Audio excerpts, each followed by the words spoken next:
Hello everyone, welcome back to easy wallet 2.0. +2 Christmas പരീക്ഷയ്ക്ക് വേണ്ടി എക്കണോമിക്സിൽ നിന്ന് നമുക്ക് എന്തൊക്കെ പഠിക്കാം, എത്ര ചാപ്റ്റേഴ്സ് ഇമ്പോർട്ടൻ്റ് ആണ് എന്നുള്ളൊരു വീഡിയോ ആണ് വന്നിരിക്കുന്നത്. മൈക്രോയിലും മാക്രോയിലും കൂടി എത്ര ചാപ്റ്റേഴ്സ് ഉണ്ടെന്നും ഓരോ പാഠത്തിലും ഏത് ടോപ്പിക്കാണ് ഏറ്റവും കൂടുതൽ പഠിക്കേണ്ടതെന്നുള്ള വീഡിയോ ആണിത്. നിങ്ങൾ ചാപ്റ്റർ വൈസ് പഠിക്കുന്ന കുട്ടികൾ ഉണ്ടാവാം, റിവിഷൻസ് നടത്തുന്ന പിള്ളേരുണ്ടാവാം, എല്ലാവർക്കും കൂടിയിട്ട് ഹെൽപ്ഫുൾ ആയിരിക്കും. ബേസിക്കലി കൊമേഴ്സിന് വേണ്ടി മാത്രമല്ല, ഹ്യൂമാനിറ്റീസുകാർക്കും എക്കണോമിക്സ് സബ്ജക്റ്റ് സെയിം തന്നെയാണ് കേട്ടോ. ക്വസ്റ്റ്യൻ പേപ്പർ സെയിം ആണ്, സിലബസ് സെയിം ആണ്, എല്ലാം സെയിം ആണ്. അപ്പോൾ നിങ്ങൾക്കും ഇത് ഹെൽപ്ഫുൾ ആയിരിക്കും. അപ്പോൾ +2 എക്കണോമിക്സിൽ ഏതൊക്കെ പോർഷൻസ് ആണ് ക്രിസ്മസ് എക്സാം സ്പെഷ്യലായിട്ട് നിങ്ങൾ പഠിക്കേണ്ടത് നമുക്ക് നോക്കാം. അതിന് മുന്നേ ആയിട്ട് നിങ്ങളോട് പറയാനായിട്ടുള്ളത്, നമ്മുടെ ചാനൽ ആദ്യമായിട്ടാണ് കാണുന്നത് എങ്കിൽ ലൈക്ക് ചെയ്യുക, ഷെയർ ചെയ്യുക, സബ്സ്ക്രൈബ് ചെയ്യുക, നിങ്ങളുടെ ഫ്രണ്ട്സിനൊക്കെ ഒന്ന് അയച്ചു കൊടുക്കാം. ദെൻ നമ്മുടെ ക്രിസ്മസ് പരീക്ഷയ്ക്ക് വേണ്ടി വരുന്ന എല്ലാ ഇമ്പോർട്ടൻറ്റ് വീഡിയോസ് എല്ലാം നമുക്ക് പിന്നാലെ അപ്ലോഡ് ചെയ്യുന്നതാണ് കേട്ടോ. അപ്പോൾ നമുക്ക് വീഡിയോയിലേക്ക് കിടക്കാം. ആദ്യമായി തന്നെ നിങ്ങളോടൊരു കാര്യം പറയാനുള്ളത്, മൈക്രോയിലും മാക്രോയിലുമായി ഇപ്പം നിലവിലെ നമുക്ക് 5 പാഠം പരീക്ഷയ്ക്കുണ്ട്, മാക്രോയിൽ 4 പാഠമുണ്ട്. ഈ മൈക്രോ സെക്ഷനിലുള്ള 5 പാഠത്തിലെ ഫസ്റ്റത്തെ 3 ചാപ്റ്റേഴ്സ് നമുക്ക് പരീക്ഷയ്ക്ക് ഉണ്ടായിരുന്ന ചാപ്റ്റേഴ്സാണ്. അതുകൊണ്ട് തന്നെ അതിന് ഇമ്പോർട്ടൻസ് കൊടുക്കണ്ട എന്നല്ല മിസ് പറയുന്നത്, അതിനേക്കാൾ കൂടുതൽ ഇമ്പോർട്ടൻസ് കൊടുക്കേണ്ട 2 പാഠങ്ങളാണ് ചാപ്റ്റർ 4 ആൻഡ് ചാപ്റ്റർ 5.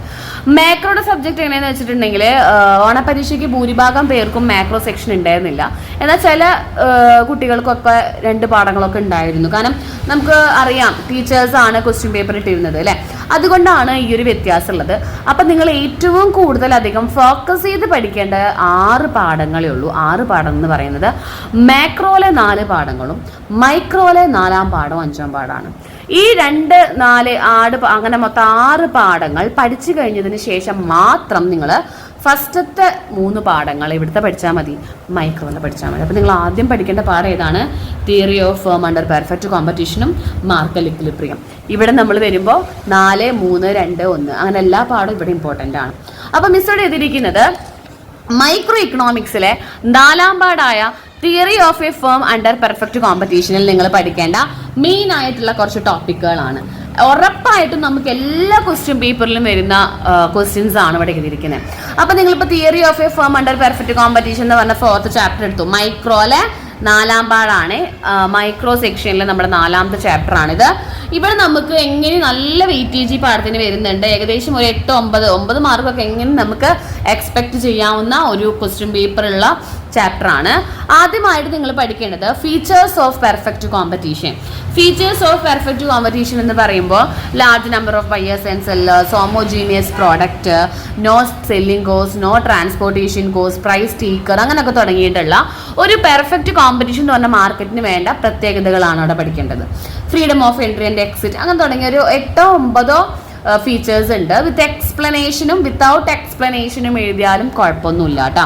അടുത്തത് നമുക്ക് വരിക ഒരു 3 മാർക്ക് 4 മാർക്കിനൊക്കെയാണ് കേട്ടോ ഈ ക്വസ്റ്റ്യൻ വരാറ്. രണ്ടാമതായിട്ട് അതിൽ നിന്ന് പഠിക്കേണ്ടത് 8 മാർക്കിലേക്ക് പോകുന്ന ഒരു ഒരു ടോപ്പിക്കാണ്. That is profit maximisation conditions under perfect competition. Perfect കോമ്പറ്റീഷനിൽ പ്രോഫിറ്റ് മാക്സിമൈസ് ചെയ്യുക എന്ന് പറയുന്ന കണ്ടീഷൻസ് ഉണ്ട്, 3 കണ്ടീഷൻസ് വിത്ത് ഡയഗ്രാം എന്ന് പറയുമ്പോൾ നമുക്ക് ഡയഗ്രാം അവരെ വളരെ ഇമ്പോർട്ടൻ്റ് ആണ്. ഡയഗ്രാം വരയ്ക്കുന്നതിന് മാർക്കുണ്ട്, എക്സ്പ്ലെയിൻ ചെയ്യുന്നതിന് മാർക്കുണ്ട് കേട്ടോ. അടുത്തതായിട്ട് ഷട്ട് ഡൗൺ പോയിന്റ് എന്താണ്, അതുപോലെ തന്നെ അതും നമുക്ക് ഡയഗ്രാം ഉണ്ട്, നമുക്ക് അവിടെ വരച്ച് കാണിക്കണം ഏതാണ് ഷട്ട് ഡൗൺ പോയിന്റ് എന്ന് വരച്ച് കാണിക്കണം. ബ്രേക്ക് ഈവൻ പോയിന്റ് എന്താണ്, ഇതേപോലെ അതും നമുക്ക് ഏതാണ് ആ പോയിന്റ്, ഷോർട്ട് റണ്ണിൽ ലോങ് റണ്ണിൽ ഡയഗ്രാം വരച്ച് കാണിക്കുക. മാർക്കറ്റ് സപ്ലൈ കണ്ടുപിടിക്കാൻ പ്രോബ്ലം ആയിട്ട് പിന്നീട് നമ്മൾ സപ്ലൈ സെക്ഷനിലേക്ക് കടന്നു. അപ്പം മെയിനായിട്ട് ഈ ബ്രേക്ക് ഈവൻ പോയിന്റ് വരികയാണ് അവിടെ ഫസ്റ്റ് പാർട്ട്. പിന്നീട് സപ്ലൈ സെക്ഷനിലേക്കാണ് പോയത്. സപ്ലൈ സെക്ഷനിൽ കോൺട്രാക്ഷൻ വരുന്നുണ്ട്, എക്സ്പാൻഷൻ വരുന്നുണ്ട്, സപ്ലൈ ഷിഫ്റ്റ് ആവുന്നുണ്ട്, ദെൻ ഇലാസ്റ്റിസിറ്റി ഓഫ് സപ്ലൈ വരുന്നുണ്ട്, 5 degrees ഓഫ് ഇലാസ്റ്റിസിറ്റി വരുന്നുണ്ട്. അതിൽ ഏറ്റവും ഇമ്പോർട്ടൻറ്റ് മാർക്കറ്റ് സപ്ലൈയും ഇലാസ്റ്റിസിറ്റി ഓഫ് സപ്ലൈ ആണ്. ആ ഒരു ടോപ്പിക്ക് കൂടി അവിടെ പഠിക്കുക. അത്യാവശ്യം ക്വസ്റ്റ്യൻ പേപ്പറിൽ കാണാവുന്ന മെയിൻ ടോപ്പിക്കുകളാണ് കേട്ടോ. ദെൻ പിന്നീട് നമ്മൾ മാർക്കറ്റ് ഇക്വിലിബ്രിയം എന്ന് പറഞ്ഞ പാഠം എടുത്തു. ഇവിടെ വെറും 3 ടോപ്പിക്ക് മാത്രം പഠിച്ചാൽ മതി. ഈ മാർക്കറ്റ് ഇക്വിലിബ്രിയത്തിൽ നമുക്ക് എങ്ങനെയും ഒരു 6 മാർക്ക് 7 മാർക്കൊക്കെ എങ്ങനെയും നമുക്ക് ഒപ്പിക്കാൻ പറ്റും. അപ്പോൾ ഇവിടെ നമ്മൾ എന്താണ് ഇക്വിലിബ്രിയം, പ്രൈസ് ഇക്വിലിബ്രിയം, ക്വാണ്ടിറ്റി എന്താണ്, മാർക്കറ്റ് ഇക്വിലിബ്രിയം എന്ന് വെച്ചാൽ എന്താണ്, ഡിമാൻഡും സപ്ലൈയും ഈക്വൽ ആവുന്ന പോയിന്റ് ആണ്. വിത്ത് ഡയഗ്രാം എന്ന് പറയുമ്പോൾ ഇതാണ് നമ്മുടെ ഡയഗ്രാം കണ്ടോ, ഇതാണ് നമ്മുടെ ഡിമാൻഡ്, ഇതാണ് നമ്മുടെ സപ്ലൈ, ഇത് ഈക്വൽ ആവുന്ന പോയിന്റ് ആണ് ഇക്വിലിബ്രിയം. ഇവിടെ ഇക്വിലിബ്രിയം പ്രൈസ്, ഇവിടെ ഇക്വിലിബ്രിയം ക്വാണ്ടിറ്റി, ഇവിടെ ഇക്വിലിബ്രിയം പ്രൈസ് ആയിരിക്കും. ദെൻ ഇതിൽ തന്നെ നമുക്ക് ഈ സെക്ഷനിൽ എക്സസ് സപ്ലൈ, ഈ സെക്ഷനിൽ എക്സസ് ഡിമാൻഡ്, ഇങ്ങനെ വരയ്ക്കാനും വരച്ചത് ഈ പറഞ്ഞതുപോലെ എക്സ്പ്ലെയിൻ ചെയ്യാനും നിങ്ങൾക്ക് അറിയണം. ഓക്കെ, നമ്മൾക്ക് +2 ഇക്കണോമിക്സ് ഏറ്റവും കൂടുതൽ ടഫ് ആവുന്ന ഒരു റീസൺ എന്ന് പറയുന്നത് ഈ കർവുകളുള്ള കാരണമാണ്. അപ്പോൾ കർവുകൾ പഠിച്ചാൽ മാത്രമേ നമുക്ക് എക്സ്പ്ലെയിൻ ചെയ്യാനായിട്ട് സാധിക്കുള്ളൂ. അതെ, പിന്നീടും ഇതേപോലെ തന്നെ 2 കർവുകളാണ്. ഇത് രണ്ടും നിങ്ങൾക്ക് കമ്പയർ ചെയ്യാനാണ് ക്വസ്റ്റ്യൻ വരിക. Price ceiling and price floor എന്താണ്? അത് നമുക്കൊരു പാരഗ്രാഫോളം പഠിക്കാനുണ്ട്. എന്താണ് പ്രൈസ് സീലിംഗ്, എന്താണ് പ്രൈസ് ഫ്ലോർ? അതായത് ഇവിടെ ഗവൺമെന്റിന്റെ ഇന്റർവെൻഷൻ ആണ്. മാർക്കറ്റിൽ പെട്ടെന്ന് പ്രൈസ് കൂടി കഴിഞ്ഞാൽ സാധാരണക്കാർക്ക് വാങ്ങാൻ ബുദ്ധിമുട്ടാവും അല്ലേ? അപ്പോൾ ഗവൺമെന്റ് ഇടപെട്ടിട്ട് വില ഒന്ന് കുറയ്ക്കും. അതിന്റെ നേരെ ഓപ്പോസിറ്റ്, മാർക്കറ്റിൽ വില കുറഞ്ഞു കഴിഞ്ഞാൽ പ്രൊഡ്യൂസേഴ്സിന് വലിയ ലാഭമൊന്നും ഉണ്ടാവില്ല. അവരെന്ത് ചെയ്യും? ഗവൺമെന്റിനെ ഇടപെടുത്തിയിട്ട് ആ ഒരു എമൗണ്ട് ഒന്ന് കൂട്ടും പ്രൈസിന്റെ. അങ്ങനെയുള്ള കാര്യങ്ങൾ വരുന്നത് കൊണ്ടാണ് ആ 2 ഗവൺമെന്റിന്റെ ഇടപെടലിനെയാണ് നമ്മൾ പ്രൈസ് സീലിംഗും പ്രൈസ് ഫ്ലോർ എന്ന് പറയാം. ഇവിടെയും നമുക്ക് ഡയഗ്രാം വളരെ നിർബന്ധമാണ്. അതേപോലെ തന്നെ ഇതിനെ കമ്പയർ ചെയ്യാനും ഡിഫറൻസുകളും എല്ലാം ചോദിക്കും. സെപ്പറേറ്റ് ആയിട്ട് 4 മാർക്കിനെ രണ്ടും പഠിച്ചിരിക്കാം. ഇത് രണ്ടും കൂടി 8 മാർക്കിന് ചോദിച്ച ക്വസ്റ്റ്യൻ പേപ്പേഴ്സ് ഒക്കെ ഉണ്ട് കേട്ടോ. അപ്പം മൈക്രോയിൽ നിങ്ങൾ പഠിക്കേണ്ട മെയിൻ ആയിട്ടുള്ള ഒരു 10 ചോദ്യങ്ങളാണ് ഈ 2 പാർട്ടിൽ നിന്ന് മിസ് പറഞ്ഞത്. ദെൻ പിന്നീട് നമ്മൾ മാക്രോയിലേക്ക് കടക്കുകയാണെങ്കിൽ നമുക്കറിയാം 1-ാം പാഠം മുതൽ 4-ാം പാഠം വരെയുണ്ട്. ഈ 1-ാം പാഠം മുതൽ 4-ാം പാഠം വരെ ഇല്ലേ നിങ്ങൾ ഫസ്റ്റ് ചാപ്റ്റർ ഒഴികെ 2, 3, 4 ചാപ്റ്റേഴ്സ് നന്നായി പഠിക്കാം. ഫസ്റ്റ് ചാപ്റ്റർ ഒഴികെ എന്ന് പറയുമ്പോൾ അവിടെ ഒരു ടോപ്പിക് പഠിച്ചാൽ മതി. ദാറ്റ് ഈസ് മൈക്രോയും മാക്രോയും തമ്മിലുള്ള ഡിഫറൻസ് മെയിനായിട്ട്.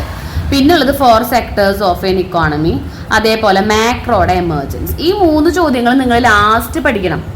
ഏറ്റവും ലാസ്റ്റ് എന്ന് പറയുമ്പോൾ ഇമ്പോർട്ടൻ്റ് ആയ, വളരെയധികം മാർക്കുള്ള ഇമ്പോർട്ടൻ്റ് ആയ ടോപ്പിക്കുകളെല്ലാം കഴിഞ്ഞ് ലാസ്റ്റ് പഠിക്കേണ്ട 3 ക്വസ്റ്റ്യൻസ് ആണിത്.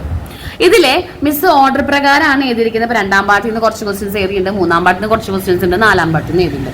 അപ്പോൾ മൊത്തത്തിൽ ഈ ചോദ്യങ്ങൾ ആദ്യം പഠിക്കുക. അപ്പോൾ ഈ ഒരു വീഡിയോയിൽ നമ്മൾ മെയിനായിട്ട് എന്താ ഉദ്ദേശിക്കണേ? എക്കണോമിക്സിന്റെ ക്രിസ്മസ് പരീക്ഷയ്ക്ക് എങ്ങനെ പഠിക്കാം. അപ്പോൾ എക്കണോമിക്സിൽ നിങ്ങൾ ആദ്യം 4-ാം പാഠം 5-ാം പാഠം പഠിച്ചു കഴിഞ്ഞു കേട്ടോ, മൈക്രോയുടെ. അത് കഴിഞ്ഞ് മാക്രോ എടുത്തു. മാക്രോ എടുത്തപ്പോൾ 4 പാഠമുണ്ട്. ഈ 4 പാഠം ഞാൻ എങ്ങനെ എല്ലാം കൂടി എത്തിക്കും? അപ്പോൾ നിങ്ങൾ എന്ത് ചെയ്യുക? ഈ പറഞ്ഞ ടോപ്പിക്കുകൾ മാത്രം പഠിക്കുക. അത്യാവശ്യം നല്ല മാർക്ക് കിട്ടും. കാരണം ഇതെല്ലാം ക്വസ്റ്റ്യൻ പേപ്പറിൽ നിന്ന് റിപ്പീറ്റഡ് ആയിട്ട് വന്ന ക്വസ്റ്റ്യൻസ് മാത്രമാണ്. എല്ലാ പരീക്ഷയുടെ പേപ്പറും നമ്മൾ ഉൾപ്പെടുത്തിയിട്ടുണ്ട് കേട്ടോ. അപ്പോൾ ആദ്യമായിട്ട് 2-ാം പാഠത്തിൽ നിങ്ങൾ പഠിക്കുന്നത് methods of national income calculation. 8 മാർക്കിന് ചോദിക്കാവുന്ന ക്വസ്റ്റ്യൻ, ഷുവർ ക്വസ്റ്റ്യൻ. നമ്മളിതെല്ലാം ഇനി 8 മാർക്കിന്റെ ചോദ്യങ്ങളും 5 മാർക്കിന്റെ ചോദ്യങ്ങളൊക്കെ ഇനി സെപ്പറേറ്റ് ഒക്കെ വീഡിയോ ചെയ്യേ. അത് നിങ്ങൾ എന്ത് ചെയ്യാം? സബ്സ്ക്രൈബ് ചെയ്യാം. പിന്നീട് സർക്കുലർ ഫ്ലോ ഓഫ് ഇൻകം എന്താണ്? 4 മാർക്കിന് ചോദിക്കും വിത്ത് ഡയഗ്രാം. ഡയഗ്രാം ഉള്ള സ്ഥലത്ത് നമ്മൾ ഡയഗ്രാം തന്നെ മിസ് ചെയ്യുന്നുണ്ട്. കാരണം ഡയഗ്രാം വരയ്ക്കാതെ നമുക്കവിടെ മാർക്ക് കിട്ടില്ല. സ്റ്റോക്കും ഫ്ലോയും തമ്മിലുള്ള ഡിഫറൻസ് ചോദിക്കാറുണ്ട്. 4 മാർക്കും 2 മാർക്കിനും ചോദിക്കാറുണ്ട്. GDPയും വെൽഫെയറും തമ്മിൽ എന്താണ് ബന്ധം? 4 മാർക്കിന് ചോദിക്കാറുണ്ട്. അതേപോലെ GDP ഡിഫ്ലേറ്റർ കണ്ടുപിടിക്കാൻ 2 മാർക്കിന് ചോദിക്കാറുണ്ട്. ഇതൊക്കെ നമ്മുടെ 2-ാം പാഠത്തിലുള്ളതാണ്. അവിടെ കുറേ ഇക്വേഷൻസ് ഉണ്ട്. ഇക്വേഷൻസ് നിങ്ങളൊന്ന് സ്കിപ്പ് ചെയ്ത് വെക്കുക. കാരണം ഇക്വേഷൻസിനേക്കാൾ ഇമ്പോർട്ടൻ്റ് ആയ വലിയ മാർക്കിന്റെ ചോദ്യങ്ങളാണ് ഇതൊക്കെ. ഇത് പഠിച്ചു കഴിഞ്ഞിട്ട് മാത്രം നമ്മൾ ഇതിലേക്ക് പോയാൽ മതി, ഇക്വേഷൻസിലേക്ക് പോയാൽ മതി. ദെൻ നമ്മൾ 3-ാമത്തെ ചാപ്റ്റർ എടുത്തു. അതായത് ആ ഒരു പാഠത്തിൽ നിന്ന് നമ്മൾ ഒരു 5 ചോദ്യങ്ങൾ പഠിച്ചു കൂട്ടാം. ഇനി ഈ 5 ചോദ്യങ്ങളും ഈ ചോദ്യങ്ങളും ഒന്നും അറിയാത്ത കുട്ടികൾ ഇപ്പോൾ കാണുന്നുണ്ടാവാം. അതായത് ഏതൊക്കെയാണ് ടോപ്പിക് എന്ന് പോലും ആദ്യമായിട്ട് കേൾക്കുന്ന കുട്ടികൾ ഇപ്പോൾ ഇതിലുണ്ടാവാം. ആ കുട്ടികളോട് പറയാനുള്ളത് നമ്മൾ സെപ്പറേറ്റ് ആയിട്ട് ഓരോ ചാപ്റ്റർ വൈസ് വീഡിയോ ചെയ്യും. ഇപ്പോൾ 2-ാം പാഠം ഇത്ര പഠിച്ചാൽ മതി എന്നുള്ള വീഡിയോസൊക്കെ നമ്മൾ ചെയ്യും. അപ്പോൾ നിങ്ങൾക്കത് ഒന്നും കൂടി നല്ല രീതിയിൽ കിട്ടും. ഇപ്പം 3-ാം പാഠത്തിലേക്ക് വരികയാണ്. 3-ാം പാഠത്തിലേക്ക് വന്നപ്പോൾ ഒരുപാട് തിയറിയാണ് നമുക്കവിടെ പഠിക്കാനുള്ളത്. ഏകദേശം 4 ചോദ്യങ്ങളോളം തിയറിയാണ്. Functions of money 4 mark, functions of central bank 4 mark. ഇതൊക്കെ എക്സ്പ്ലെയിൻ ചെയ്യണം. Speculative demand for money 4 mark separate ആയിട്ട് ചോദിക്കും. Policy measures of money supply, അതായത് RBIയുടെ പോളിസി മെഷേഴ്സ് ആണ്, 8 മാർക്കിന്റെ ചോദ്യമാണ്. 2 തരം പോളിസികളുണ്ട്, ക്വാളിറ്റേറ്റീവ് ആൻഡ് ക്വാണ്ടിറ്റേറ്റീവ്. ആ 2 തരം പോളിസി മെഷേഴ്സ് വിത്ത് എക്സ്പ്ലനേഷൻ ചെയ്ത് കഴിഞ്ഞാലാണ് ആ 8 മാർക്ക് നമുക്ക് കിട്ടുക. 3-ാം പാഠം കംപ്ലീറ്റ്ലി തിയറിയാണ്. ഒരേ ഒരു കർവ് മാത്രമാണ് അവിടെ പഠിക്കാനുള്ളത്. That is liquidity trap. നമുക്കൊരു 3 മാർക്കിന് ചോദിക്കാം. ലിക്വിഡിറ്റി ട്രാപ്പ് എന്താണെന്നുള്ളത് 3 മാർക്കിന് ചോദിക്കാം. പിന്നീട് 4-ാം പാഠം വരുമ്പോൾ ഏറ്റവും എളുപ്പത്തിൽ പഠിക്കാവുന്ന ഒരു പാഠമാണ് 4-ാം പാഠം. ആ 4-ാം പാഠത്തിൽ നമ്മൾ വെറും 4 ടോപ്പിക്ക് മാത്രം നോക്കിയാൽ മതി. ഏറ്റവും എളുപ്പം എന്ന് പറയാൻ കാരണം അവിടെ മെയിനായിട്ട് കുറച്ച് പ്രോബ്ലം ഇക്വേഷൻസ് പഠിച്ചു കഴിഞ്ഞാൽ അവിടെ തിയറി അധികം ഇല്ല നമുക്ക്. Aggregate demand equilibrium income under 2 sector model അല്ലെങ്കിൽ 2 സെക്ടർ ഇക്കോണമി എന്ന് പറഞ്ഞിട്ട് നമുക്കൊരു 3-4 മാർക്കിന് പ്രോബ്ലം ആണ് വരിക. C ബാറോ I ബാറോ ഒക്കെ തന്നു കഴിഞ്ഞിട്ട് കാണാനുള്ളത്. അതേപോലെ അതിൻ്റെ പ്രോബ്ലം ആണ് നമ്മൾ പഠിക്കേണ്ടത്. അതിൻ്റെ ഇക്വേഷൻ പഠിച്ചാലാണ് പ്രോബ്ലം ചെയ്യാൻ കിട്ടുക. MPCയും MPSയും തമ്മിലുള്ള ഡിഫറൻസ് കാണാൻ വരും. അതൊന്ന് 1 മാർക്കിനൊന്ന് കണ്ടുപിടിക്കാൻ വരും. അതുപോലെ തന്നെ കുറച്ച് ഇക്വേഷൻസ് ഉണ്ട് നമുക്കവിടെ പഠിക്കാനായിട്ട്. നല്ല എളുപ്പമുള്ള ഇക്വേഷൻസ് ആണ്. APS, APC, MPS, MPC ഇതൊക്കെയാണ് ഇക്വേഷൻസ്. അതേപോലെ Y = C+S, അതായത് income equal to consumption plus savings, ഇതൊക്കെയാണ് അവിടെ പഠിക്കേണ്ടത്. അതൊക്കെ വെച്ചിട്ട് ഒരു 5 മാർക്കിനുള്ള ഒരു പ്രോബ്ലം നമുക്കൊരു ടേബിൾ ആയിട്ടും വരാം. പിന്നെ എക്സാൻഡ് ആൻഡ് എക്സ്പോസ്ഡ് സെൻസ് എന്താണ് 2 മാർക്കിന് ചോദിക്കാം. പാരഡോക്സ് ഓഫ് ഡ്രിഫ്റ്റ് എന്താണ് 3 മാർക്കിന് ചോദിക്കാം. അപ്പോൾ വേഗം പഠിച്ചു തീർക്കണം എന്നുള്ള കുട്ടികൾ എന്ത് ചെയ്യുക, ആദ്യം 4ാം പാഠം പഠിക്കാം മാക്രോലെ, പിന്നീട് 3ാം പാഠത്തേക്ക് പോവുക, എന്നിട്ട് 2ാം പാഠത്തേക്ക് പോവുക, എന്നിട്ട് ലാസ്റ്റ് 1ാം പാഠത്തേക്ക് വന്നാൽ മതി. ഇനി ആ 1ാം പാഠത്തിൽ ഈ 3 ടോപ്പിക്ക് പഠിച്ചു കഴിഞ്ഞാൽ നിങ്ങൾക്ക് എണ്ണം പറയുന്ന കുട്ടികളുണ്ടാവും. ഇപ്പോൾ 4 പാഠത്തിൽ മൈക്രോയിൽ ഇപ്പോൾ 4 പാഠം പഠിക്കാനുണ്ട് എങ്കിൽ ഇപ്പം മാക്രോയിൽ നമുക്ക് 4 ചാപ്റ്റേഴ്സ് ഉണ്ടെങ്കിൽ അതിൽ 1ാം പാഠമോ 4ാം പാഠമാണ് വളരെ ചെറിയ പാഠങ്ങൾ.